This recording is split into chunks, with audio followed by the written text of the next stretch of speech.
Welcome to New Cyber Frontier, bringing you the latest news on cybersecurity and the local Colorado economy, focused on cybersecurity industry growth and initiatives that support cybersecurity economics.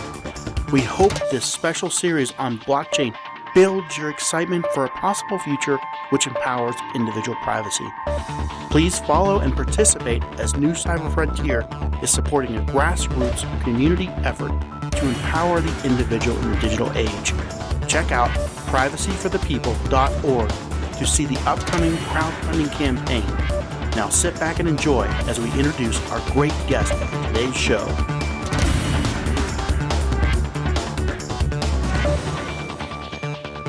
Hello, this is Abe Thompson from the Securovix studios here in Colorado Springs, coming to you on the New Cyber Frontier. Today we have as our guest Mr. Erik Lund. He is currently the Director of Civilian Growth and Federal Programs at Securovix in Washington, D.C. Welcome to the program, Erik. Thank you, sir. So tell us about your journey and kind of how you arrived where you are at Securovix. Sounds interesting.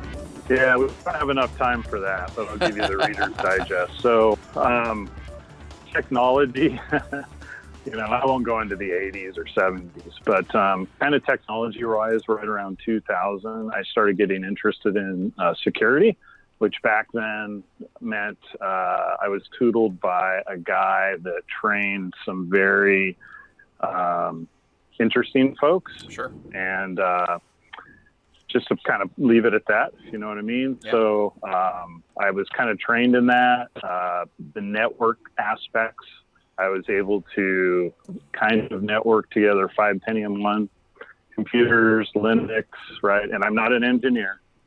So he did that to help me learn kind of the technology. And he eventually kind of moved a lot of the old firewall stuff with Checkpoint forward. He also found a lot of the initial Microsoft flaws in 95. So he's the type of guy that just writes Microsoft, right? Tells them they have a bunch of flaws. They're like, hey, we want to hire you. He's like, no way. So they want him to be a Navy captain, crap like that. So, that's how I got into it. I was under his tutelage for a little while in a SOC in Seattle, Washington. And then I kind of went off on my own and started working in kind of security boutique companies and security vendors. I've been in and out of storage, hyper-converged systems, automation. I spent a lot of time in mainframe and monitoring systems. So I've kind of had a whole breadth of technology kind of from the mainframe on out to what in 2007 we did not call cloud. Right.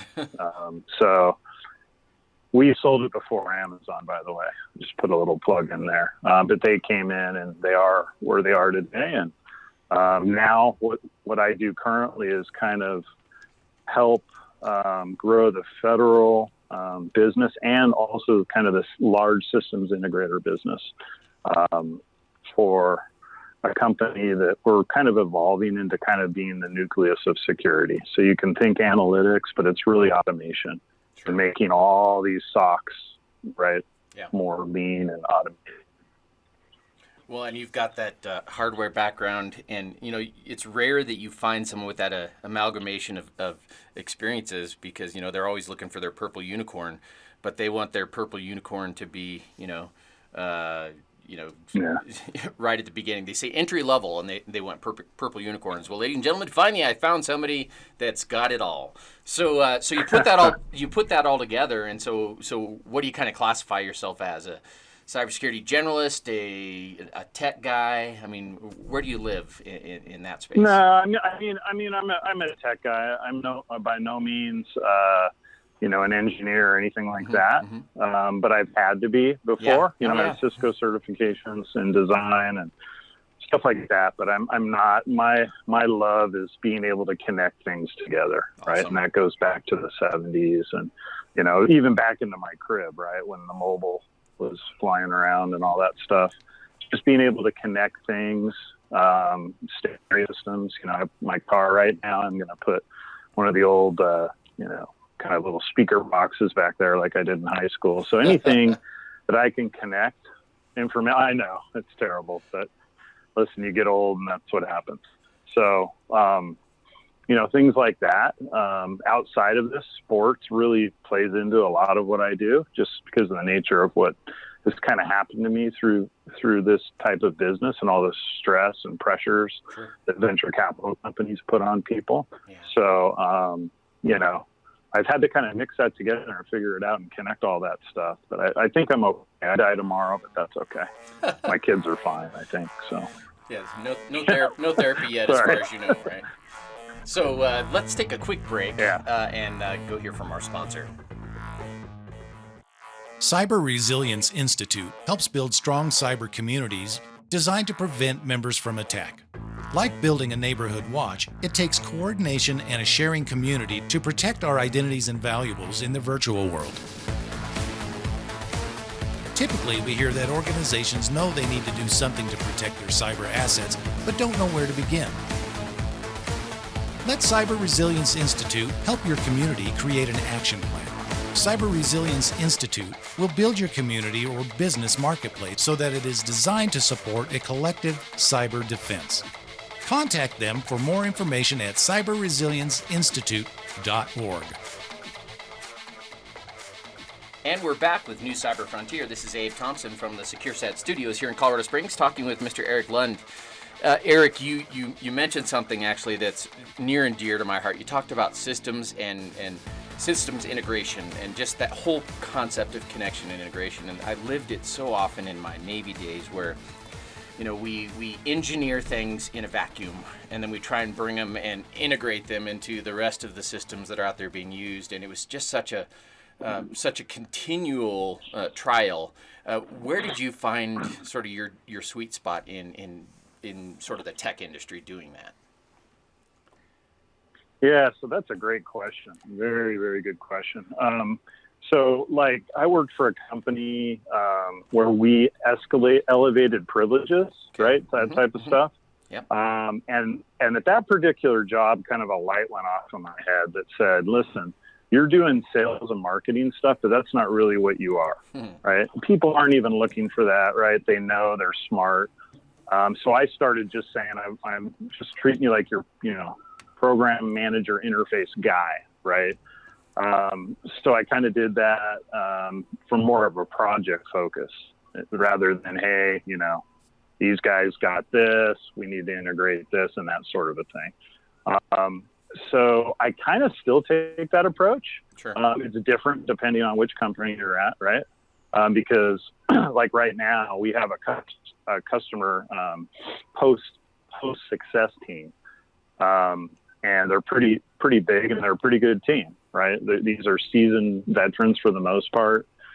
We've got cleared guys, where we need to. So I kind of look at it like that, just kind of taking that team, but I'm still the head of that, even though we have that success team, right? I'm there to connect, right? And there we go again, triangulation, whatever you want to call that, DOD or otherwise. I think that's the way to do things. And, you have to be able to communicate properly. That's a must. Yeah. And that's not easy. I hate getting on my laptop. I'll just tell you, Salesforce, all this other stuff, that's fine. I get it. But that's not going to grow things. I'm about growth and being able to, continually kind of push forward, roadblocks and that sort of thing. I get pretty frustrated. The creative side kind of comes out sometimes, but I've learned to kind of smooth those out as well. So, I understand what it's like to be a creative weirdo in a left brain engineering oriented industry. Oh my gosh. I've found that challenge as well. And you're kind of alluding to something else that, often gets overlooked because it's on paper, it's not what we do, but it is what we are. And that is even human connection. That's where growth happens. There's still networking. There's still, and I also you probably share this frustration. I really get frustrated in the cybersecurity community or ecosystem when we've got 17 different entities working on the same thing.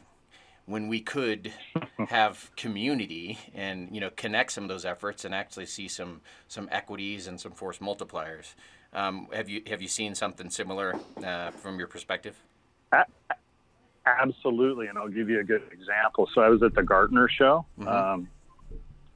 and we basically, I talked to somebody there that's over a very high-level SOC, we'll just say. Sure. And her assistant were there, and I looked up and I just said, I was probably tired or whatever, but I looked up and I'm like, hey, look at all these companies, MDR, all this stuff. I go, 15, 17 years ago, I was selling the same stuff. It's just a big marketing spin. And she actually, this is a seasoned lady. She totally agreed and then added to it, right? So there is, all this perception of cloud and all this stuff. And that's why I said, come on, guys, cloud, AI. You've got companies up there just yelling AI. You've got Amazon saying that that Amazon enables security. Right? These things just aren't true. I don't care. You can drink the Kool-Aid or whatever, but they're just not, and I'm kind of being nice, but you know what? There's a lot of Kool-Aid to be drunk. Sure. Or there's a lot of Kool-Aid we can pour out and get some things going, right? I like that. Yeah. There's not many of the pour outs. Let's pour out the Kool-Aid. People kind of just generally, why not? Yeah. Why don't we simplify it? Sure. And put in some Coke or, whatever. Yeah. I don't know. I'm a Pepsi guy. Sorry. Some Red Bull. No. That'll give you wings. I just had a Pepsi mixed with Diet Dr. Pepper. So, yeah. Ooh, I'm intrigued by this. Sounds like me as a kid at 7-Eleven. So, yes, it was good. So, yeah, I mean, there's a lot of people out there that say AI and can't even spell it, first of all. And so they start treating things like a panacea and don't even know what they're talking about. We've seen the same thing with, the people that use the word cyber just to sweeten the pot so that they make sure they get attention. They don't even know what cyber is. And honestly, if you say cyber, I'll just be very gentle here. If you're saying, oh, I'm a cyber guy, I'm a little worried that you're not.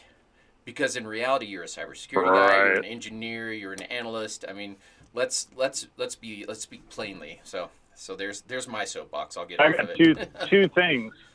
No, I love it. It's very good. I got two things to say to you. Where are all the CSOs and where are the security engineers? Sure. Seriously. Because that's all they ever were, and that's all they are now. Yeah. Well, and we, one of the things here at SecureSite, we one of the job outcomes is we want to train our guys toward being straight stick security engineers. You're either security engineer, security analyst, right, at the entry level, and you build into a stronger security engineer, or a stronger analyst. But yeah, that's a good point. I've got a whole host of thoughts about how. We need to retool how job descriptions are done and a number of other things out there. Erik, I noticed that you also have sort of an emphasis on SIEM and automation, and you think of these things as sort of not as panaceas, but as, like we said before, force multipliers. Talk about that. So I sold some of the first SIM technology way back when ArcSight was a baby, right? Sure. It had no capabilities, trust me, right? It was just a connector. Yeah. So how do I explain now? So that term, in my opinion, Gartner picked the wrong term. Yeah. It should be SIEA, right? Automation, not management. We don't know what that means. Yeah. I know. My engineer, my head of engineering laughs at me. He's like, "Whoa, what are you, marketing?" Or but well, maybe you're both. Maybe you're confusing. Both. And no, I could be both. Yeah. Don't tell our marketing guy that. He's a professional comedian, and that's another story. So he's gonna kill me for saying that. I don't care. So, but yeah. So SIM and this next gen thing. So Gartner is calling our space right now next gen SIM, right? Or SIM, cloud SIM, right? Which is totally confusing because you have old school SIM and then you have kind of what we do, which isn't even. It doesn't start with SIM. It doesn't start with the event log and correlation, right? Right. That wraps it up, right? It's more of an analysis. And then automating, right? Whatever you need to automate to whatever. Because we touch everything, cloud connector, cloud trails, all this stuff. But it's just all about connectors. It's like when I was doing metadata, right? Metadata management, that was all connectors. It's the same thing, but on the metadata level. And now we're looking at security. And now we're throwing in, okay, we're going to try to automate this. That's all it is. Well, and I know a lot of people, a lot of contractors, with all due respect, made a lot of money integrating systems and connecting disparate systems. Do you see the same thing kind of happening just because they have the right terminology? Wow, that's a tough question to answer right now. And not get in trouble. I would say dangerous is the right word. Danger, Will Robinson. Well, no. So we have right. So we have a number of the big integrators. A few of them I handle, right? Like the Northrops and some others. They use us internally, right? So they're insider threat teams, right? And so that's another good point, right? Where I asked Kevin Cox, and I should not have said that, but I'm going to just say it. I go, Kevin, where's your insider threat focus at DHS? Wow. He couldn't answer me. I don't know if it was a bad morning Kevin was having or what, but they're so focused on patching, which will never work, right? And that's fine, but you got to have that focus. I don't even care if you're in security or not. If I just basically go up to you and say, listen, you're going to keep your home safe from your teenagers or a troubled teenager, whatever, or maybe they're friends that come in, you know what I mean? Yep. So let's pick that up in just a minute. Let's take another quick break for our sponsor.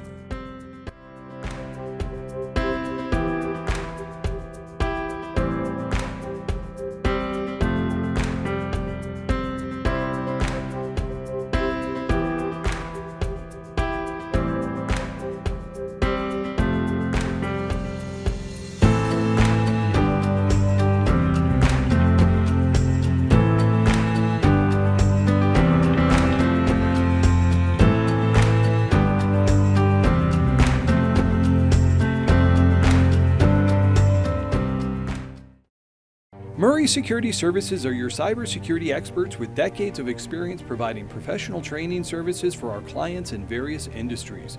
We offer professional training and certification in areas of cybersecurity, safety, health, and environmental services at our academy. Our in-person and online training provides a collaborative environment where students can interact directly with instructors through live chats or in private classrooms. Visit murraysecurityservices.com for more information. And we're back with New Cyber Frontier. I'm Abe Thompson, as your host here at the SecureSet Studios in Colorado Springs. On with us today, we have Mr. Erik Lund. Erik, you mentioned this pretty, straightforward, blunt, but essential question: where is the insider threat focus? And you were painting the picture, kind of comparing it to how you'd protect your house from, other threats. Why aren't we more correctly focused? Tell us about that. Yeah. Can you rephrase that just a little bit? So sorry, I was thinking about Will Robinson. Lost in Space. Sorry, that's terrible. I'm hoping the new season comes out of the new version of that. But so companies, I take from your comment that you feel like folks are dropping the ball. You've asked some pretty senior people where their insider threat focus is. What are you getting at? Right. Oh gosh. Well, I mean, so like I was saying, there's agencies of counter intel components, right? Mm-hmm. And you have all these teams, and that's another thing I don't like. Sorry, I don't mean to harp on all these terms, but red, blue, whatever, purple, and all that. Right. So, but you got all these things, and it's like who is in charge of what? Who reports what to where? Right? Where's that data really going? And don't you just need a report that automates out to the CISO or whoever, ultimately? Because all these threats and everything. So with the SIM, just kind of going back to your question there as well, you throw SIM data in. I don't even want to bring up false positives, right? That's old. Yeah. Right? False negatives, negatives, positive. It doesn't matter. It's what is the threat to you guys at this time, and tune your system to find those threats, right? Yeah. And, that's exactly what I do now, which I like, and that's why I'm motivated, right? Is we suck in, you name the company, right? And it's easy, even if we don't have something to suck, to make it suck in. So, and with cloud right now, everybody's Amazon. The Kool-Aid's been drunk. In fact, we have one agency that's looking at us specifically for a little bit of something we can do that somebody can't, but the rest of it's cloud stuff. And Sure. it's total fear of the cloud. Yeah. Right. And we give them visibility into the fear. So. Sure. And you kind of lend foundation to the fear? Well, yeah, it's old school security guys, pretty much, Yeah. I think. Yeah. You know? Sure. I mean, box guys are good dudes. Right. All of them are awesome. I grew up with them, you know, Yeah. like that's Yeah. how I learned, you know, on a Netgear, you know, so they've got a point. So Erik, would you be one who would identify sort of the fusion point between automation and good old fashioned, human security analysis? What does that look like? Where does that exist? Should it exist? yeah, absolutely. I mean, the tough part, so the question's yes, or the answer's yes. The tough part is likely, how in the heck do you do that? Right. And that goes back to your question and thoughts, right, on all the systems integration guys. And how do we effectively automate a system? It's not easy to automate, right? And it needs to be watched. Yep. Right. So I did the robot process automation for a while. Okay. Thought it was awesome. That's not easy either. Right. So, stuff like that, but. Sure. So it's establishing a level of trust, but still verify, right? Now, is there? Because I've heard some people say that automation can address about 80% of your threats, and so you still need the human interface for the other 20%. Is that a even remotely valid number in your view? I've never heard it, so I'm going to say no. Sure. That sounds like a marketing thing. Good. But I don't know. It just depends on how you that's how you tune your system, right? Right. And by the way, security, I don't care what anybody says. My guy who taught me all this, it's just firewall ports. Yeah. It's just ports, guys. I mean, I get all the other stuff and the tweaks, but and so it goes back to Kevin Cox and patching at DHS, right? Yeah. Come on, Prudence. We'll never keep up. Yeah. Never, ever. Right, and that's why we call it mitigation. Now, like you were saying, a lot of people just use the word cloud because it's the de rigueur, it's the belle de jour, it's the term of the day. Do you think that people run the risk of doing the same with the term automation as a solution? Oh, wow. That's a great question. Yes. Okay. Initially, I would say yes. Sure. However, so if you think, I just thought about this. So if you look at AWS, they're kind of like Coke now, right? Yeah. And I don't think people see that, right? I just think because they're not talking about cloud a lot. It's just AWS. Right. So I think, I don't know who's going to be the automation king, but I think somebody, at least should step up. There's a space for it for sure. Yeah. From an overall perspective. Yeah. And they're already doing it. Sure. I'm not going to mention their name again. Why do I keep giving them billing? But, it's just like, yeah, no way, yeah. And so herein lies the situation with believing in one bucket, right? Especially with them. They will come up with everything they can. It's all about money. It's all about adding revenue and pulling more people to their data centers. And it always has been. That's where Bezos started out. Sure. We have extra space. He took some of my big customers away, Carlyle Group, right? I worked for Iron Mountain Digital, right? We did the first SaaS backups way before those dudes. Wow. And they just came and undercut everything. So you have to look, I mean, if you're going to go all in one bucket, that's fine. But you've got to have maybe 3 buckets at minimum right? I don't want to go into what those should be. I don't really know, but sure, it's sure. just. Well, and you mentioned that, revenue being a driver, that's a dangerous place to go, though, if you think about government organizations and agencies that have very different drivers. And so how are the folks that are doing it right anyway, how are some folks being discerning and circumspect so that they don't just buy into the quote unquote cloud or that particular provider you've talked about just because it's most popular? So check this out. Mm-hmm. So here's the whole deal. Why did the government get into cloud, right? I was there. Yeah. Right? To save money. Okay. Mm-hmm. That was the number one thing I heard anybody says, right? At least that's how it was posed.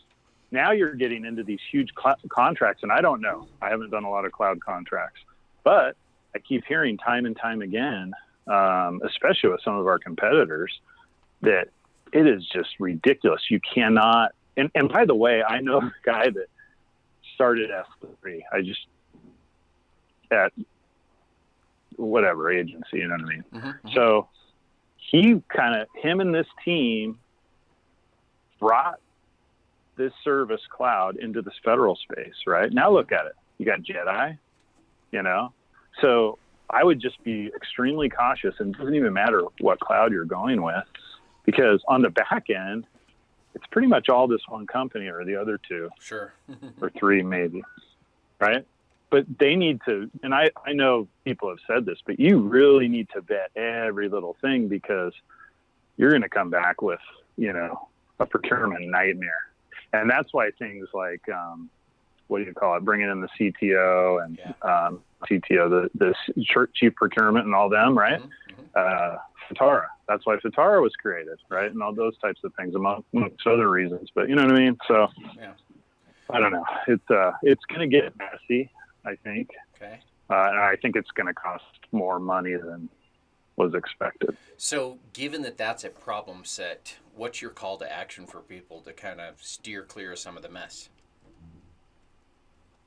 Yeah, it just goes back to what I just said. I mean, just really check out things in detail. Mm-hmm. Talk to other customers, right? Especially in the federal space. Talk to other FedRAMP customers. There's a FedRAMP thing that just came out today where there was an authority to operate given, and apparently it was done wrong. Uh-oh. Okay.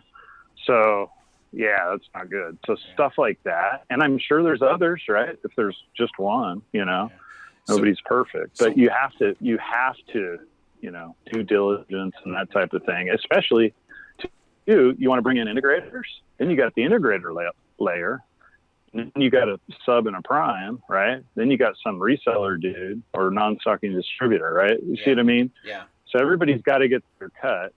Yeah. So who do people go to? It's not an easy thing we're doing. Yeah. For the people that don't have any resources, who do people go to help them vet that back end? Oh, gosh. I mean, just a good integrator, okay. But I don't even know how to say it. You just got to find somebody. It's just like anything else, right? Like a good vacuum cleaner salesman, or I don't know why I brought that up, but well, it's doing your research, right? And I mean, for some people, that's just you have to invest the time to do it. If you want to get it absolutely. Right, you have to put the time in to vet it correctly. Because really, there's no clear Better Business Bureau yet for for this realm. Wow. Yeah. Well, no, and that time invested, right? Yeah. I mean, you should do that with you and your family, right? Yeah. I should do it. Yeah. My wife does more of that stuff with the family. You know what I mean? Yeah. Mm-hmm. We should all do it everywhere. Whether it's laziness probably is the number one thing, but number two, it's just like in the long run, you're going to be fine. But now I'm talking about a greater problem than, our country and the world. Yeah. But, it's just, that's how it is, man. Yeah. It's human nature. Well, and I wanted to steer clear of saying it, but since you put it out there, sometimes I think, too, that the laziness leads to picking the bigs because you've heard about them enough that you just want to leave all the thinking and the critical action to them. Oh, they're probably bonded. Oh, they're popular, so they must have it right, whomever that might be. But at its core, again, is that lack of willingness to do due diligence. I mean, there's a number of civilian agencies to do that. Yeah. Up on the Hill. Sure. I can say the Hill. It's okay. Yeah. Mm-hmm. And they just, and let me tell you, it's not even big companies to go with. It doesn't matter. It's just one guy's got it in the system, and it's easier, right? Because he's done all the procurement back end stuff. They can just go, all right, duplicate that, done. You know? Yeah, indeed. So I don't know if that's the best for our country. You know, you make the call, but Sure. I would say no, in my opinion. Sure. So I don't know. So a lot going on in our industry, with the sim realm, automation, the cloud. Sort of, these are all, you know, key things for Erik.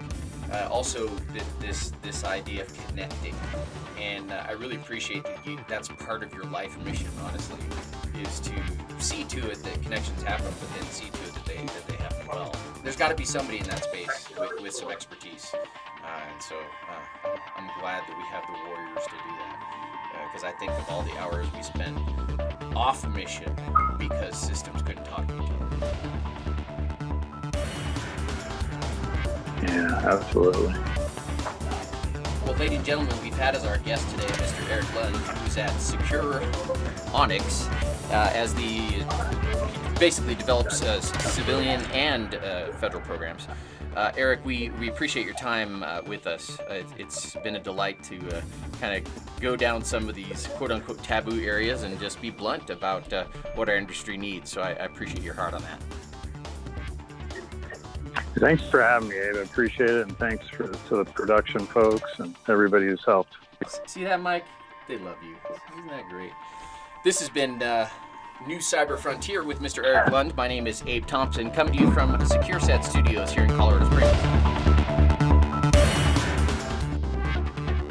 We hope you have enjoyed this episode of New Cyber Frontier.